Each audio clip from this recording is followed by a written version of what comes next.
Statue of unity પ્રોજેક્ટમાં જે લોકો પ્રવાસીઓને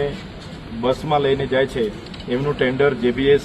કંપની પાસે છે અને છેલ્લા 2018થી જ્યારથી શરૂઆત થઈ છે ત્યારથી કર્મચારીઓ એમાં પોતાની નિષ્ઠાપૂર્વક અને પોતાની ઈમાનદારીથી ફરજ નિભાવી રહ્યા છે. પણ જેબીએસ કંપની દ્વારા જે શરૂઆતથી લઈને હમણાં સુધી સપ્ટેમ્બર માસ સુધી જે પગાર ધોરણ આપવામાં આવ્યા તે પગાર ધોરણમાં અચાનક ઘટાડો કરીને ખૂબ જ લગભગ 40% જેટલો પગાર કાપ કરીને એમને જે પગાર ધોરણ આપવામાં આવે છે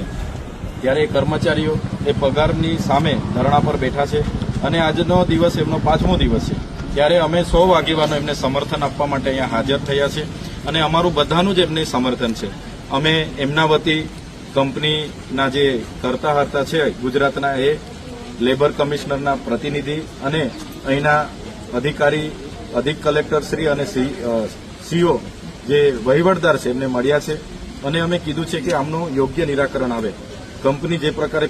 પહેલા સેલરી આપતી હતી એ જ પ્રકારે સેલરી આપીને અમને ફરી